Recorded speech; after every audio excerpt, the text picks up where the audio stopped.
Hello दोस्तों, एक बार फिर से स्वागत है आपका हमारे YouTube channel Sikar study point पर। आज हम देखेंगे 30 महत्वपूर्ण प्रश्नों को। 30 में से सबसे ज़्यादा प्रश्न जो दिखने को मिलेंगे आपको वो रहेंगे उत्तराखंड के, लगभग 16 से 17 प्रश्न।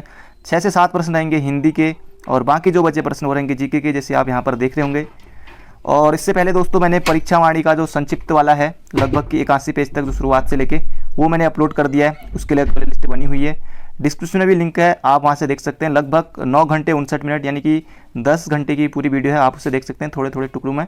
और शनिवार तक आपके लिए जो लूसेंट का विश्व इतिहास है वो आ जाएगा शनिवार को मॉर्निंग में 5:30 बजे। विश्व इतिहास है वो आ जाएगा। फिर उसके बाद जो परीक्षावाणी का अगला चैप्टर है, फिर उसके बाद जो भारतीय संविधान है वो पूरा ही मैराथन आपके लिए आ जाएगा। तो इस तरह से लगभग सितंबर तक आपका पूरा हो जाएगा, क्योंकि सितंबर तक एग्ज़ाम भी है।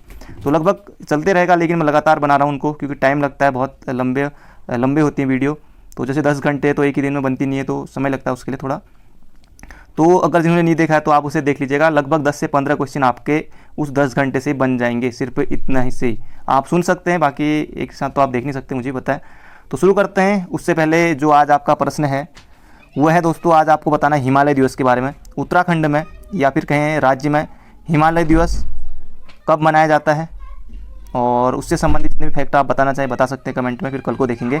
तो हिमालय दिवस कब मनाया जाता है, और एक हिमालय दिवस पुस्तक भी है वो भी आप बताना चाहेंगे तो ये भी बताइएगा। हिमालय दिवस राज्य में कब मनाया जाता है और हिमालय दिवस जो पुस्तक है उसके बारे में जरूर बताइएगा। तो शुरू करते हैं। उससे पहले जो कल का प्रश्न था उसकी बात कर लेते हैं। कल का प्रश्न था दोस्तों लिंगानुपात को लेकर था, और लगभग थोड़ा इन्होंने तो 9th पोजीशन बता दिया है। और सबसे ज़्यादा जो उत्तराखंड है भारत में लिंगानुपात की दृष्टि से उत्तराखंड भारत में 13वें स्थान पर है। औसत लिंगानुपात 963 है, और सर्वाधिक लिंगानुपात वाला जिला अल्मोड़ा है, 1139 है। और सबसे कम लिंगानुपात वाला जिला हरिद्वार है, हरिद्वार का 880 है। तो लगभग ज़्यादातर ने सही बताया है। इससे क्या होगा दोस्तों, आप लिखेंगे तो आपको भी याद रहेगा।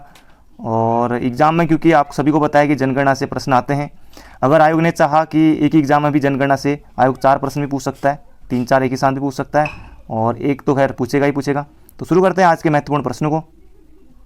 तो शुरुआत होगी दोस्तों हिंदी से, और हिंदी का पहला प्रश्न पर्यायवाची से है।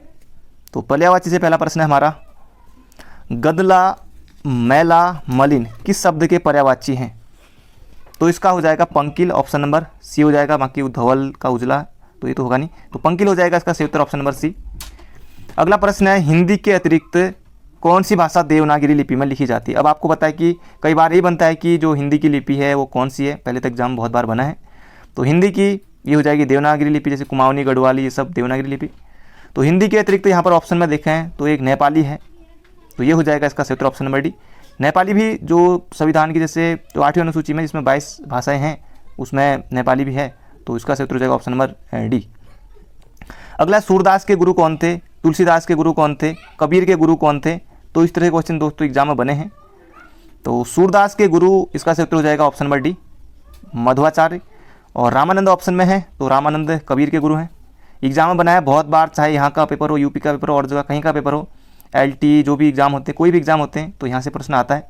तो सूरदास के गुरु वल्लभाचार्य हैं, कबीरदास के गुरु नरहरिदास हैं, सॉरी कबीरदास के नहीं, कबीरदास के तो मैंने यहाँ पर बताया आपको रामानंद, वो थोड़ा गलती से निकल गया।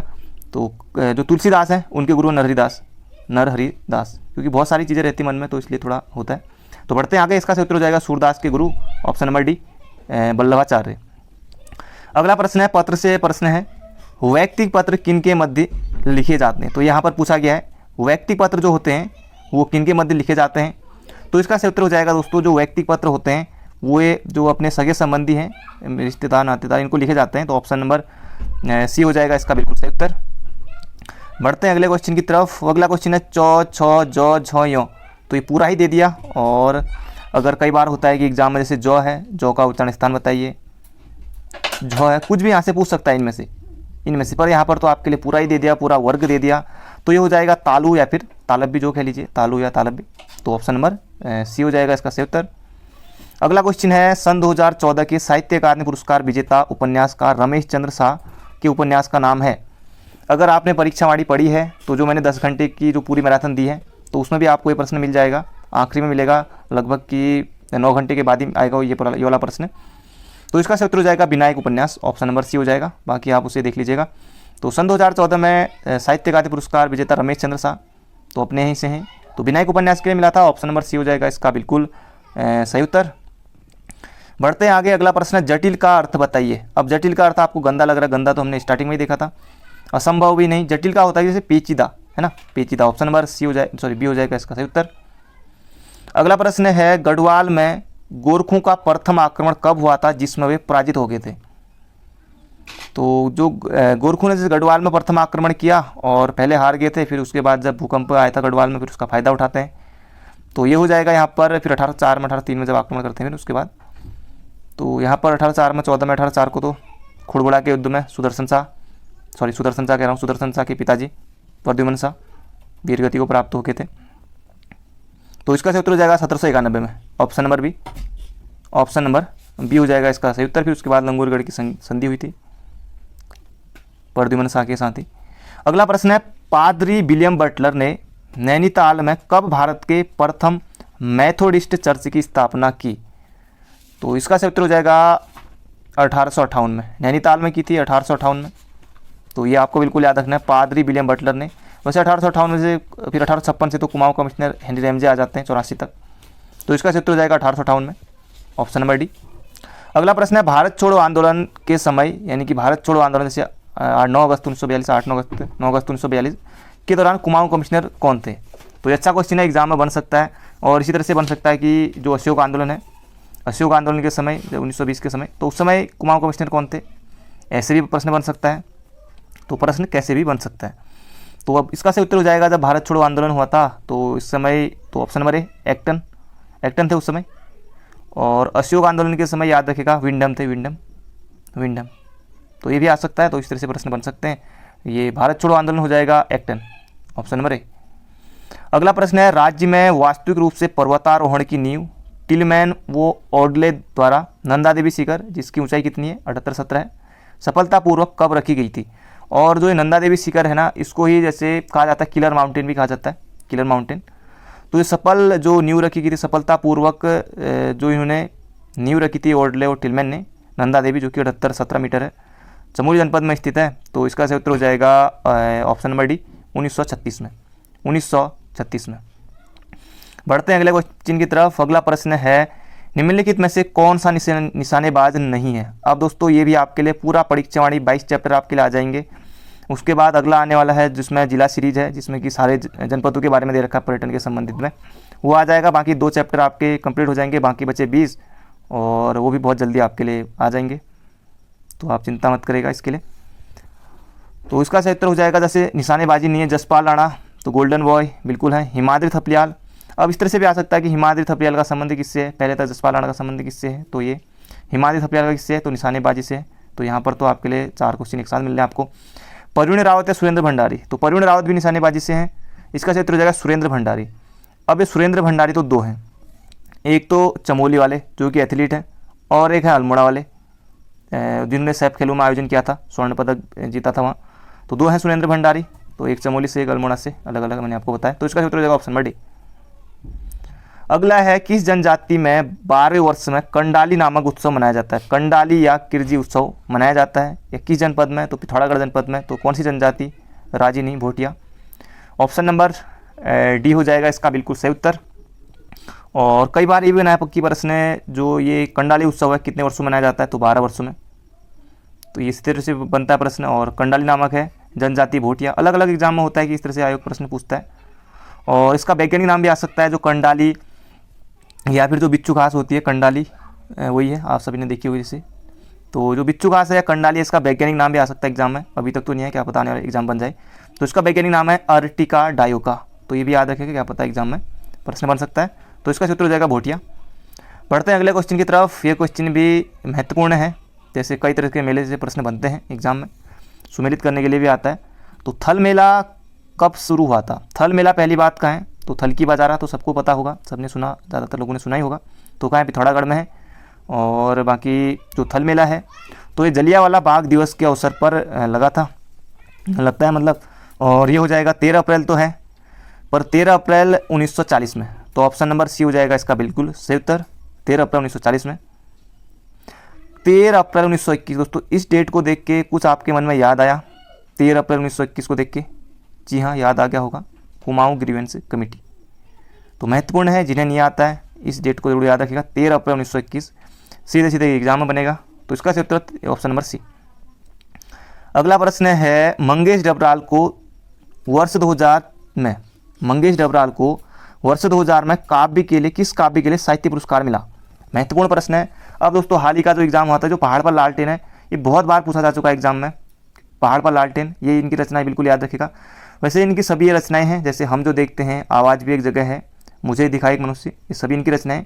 और पहाड़ का लालटेन जो है अभी तक इनका बहुत ज़्यादा पूछा जाता रहा है, तो ये आपको याद होना ही चाहिए।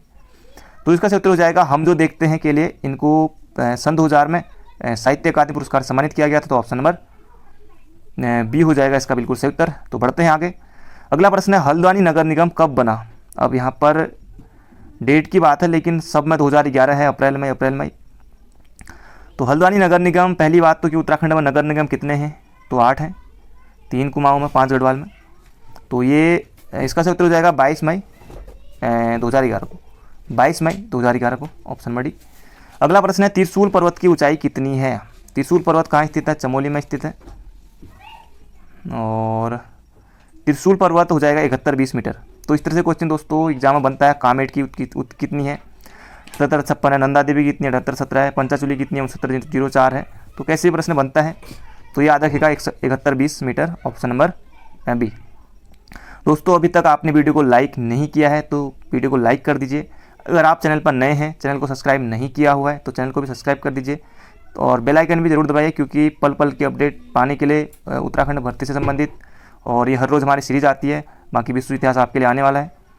अगला क्वेश्चन है, महत्वपूर्ण प्रश्न है, सिक्किम का भारत में विलय किसने किया? तो सिक्किम का भारत में विलय किसने किया था? तो ये किया गया था दोस्तों, ऑप्शन नंबर सी। किसने किया था? लॉर्ड डलहौजी ने। और दोस्तों सिक्किम का जो गठन हुआ था ये कब हुआ था, ये आप बताएगा। आज आपके 2 प्रश्न हो गए। सिक्किम का गठन जो लोग डेली देखते हैं, जो पूरा देखते हैं, वही लोग बताएंगे, बाकी तो कई लोग छोड़ के अभी तक भाग चुके होंगे। तो सिक्किम का गठन आप लोग जरूर बताएगा। तो सिक्किम का भारत में विलय लॉर्ड डलहौजी हो जाएगा इसका सही उत्तर, ऑप्शन नंबर सी। अगला प्रश्न है, अखिल भारतीय हरिजन संघ की स्थापना किसने की थी? अखिल भारतीय हरिजन संघ की स्थापना की थी। अब भीमराव अंबेडकर जिन्होंने किया, बिल्कुल गलत है। तो इसका सही उत्तर हो जाएगा दोस्तों महात्मा गांधी ने अखिल भारतीय हरिजन संघ की स्थापना की थी। और ये अगर कब की थी, अगर माना एग्जाम में आता है तो 1932।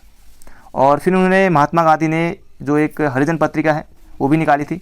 कब निकाली थी? 1932 में। तो हरिजन अखिल भारतीय हरिजन संघ है, इसकी स्थापना की थी। और फिर उसके बाद जो अगला साल है 1933 में हरिजन पत्रिका है उसका भी इन्होंने निकाला था। अगला प्रश्न है, ये प्रश्न भी एग्जाम में बना हुआ था। भारतीय मौसम विज्ञान विभाग स्थापित है जिन्होंने पूरे सोचा है, बिल्कुल गलत है। तो इसका सही उत्तर हो जाएगा भारतीय मौसम जो विज्ञान विभाग है वो है नई दिल्ली में, ऑप्शन नंबर ए हो जाएगा हमारा बिल्कुल सही उत्तर। तो बढ़ते हैं आगे।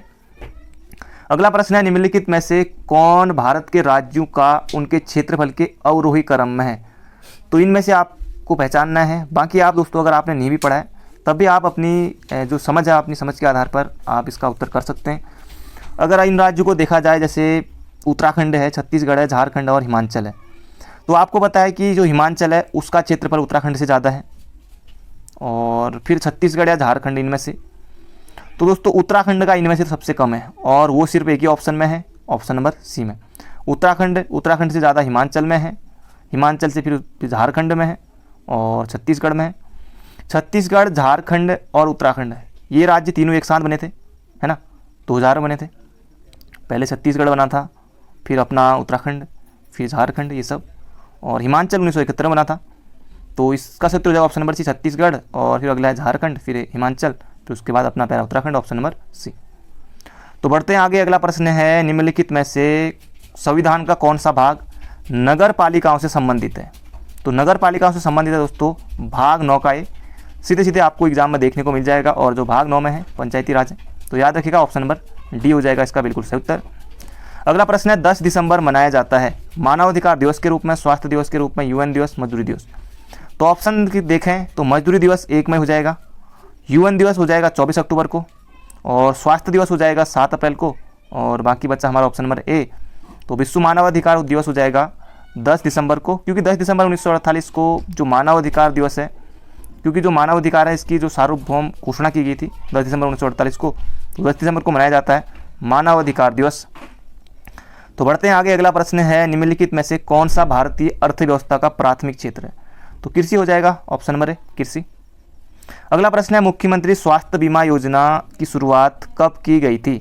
तो मुख्यमंत्री ये जो स्वास्थ्य बीमा योजना है इसकी शुरुआत की गई थी 2017 में, है ना, 2017। इसका उत्तर हो जाएगा ऑप्शन नंबर सी।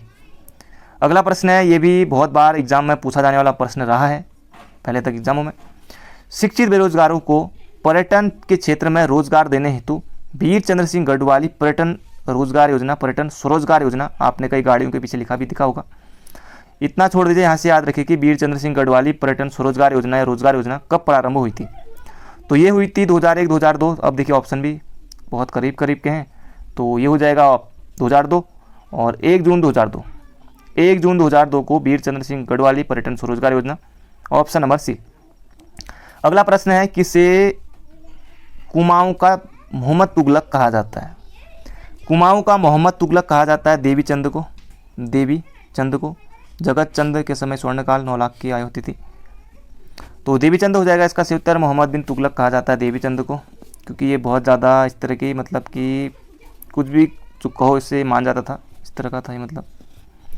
अगला प्रश्न है, किस वर्ष बोक्सा, थारू, भोटिया, राजी, जौनसारी अनुसूचित जनजातियों का दर्जा दिया गया? अब आपके सामने जैसे ये 5 जनजातियाँ दे दीजिए, यही हैं, और एक इसके अलावा राठी जनजाति मिलेगी आपको पौड़ी में, बाकी ये 5 हैं। जैसे बोक्सा है, थारू है, भोटिया है, राजी है, जौनसारी, इनको अनुसूचित जनजातियों का दर्जा दिया गया था 1967 में। और जनजातियों की पहचान के लिए लोकर समिति का गठन किया गया था 1965, लोकर समिति का 1965 में। तो इसका उत्तर हो जाएगा ऑप्शन नंबर सी। बढ़ते हैं आगे। अगला प्रश्न है, और ये भी बहुत ज़्यादा एग्जाम में पूछा जाता रहा है। जून 2006 यानी कि 6 जून 2006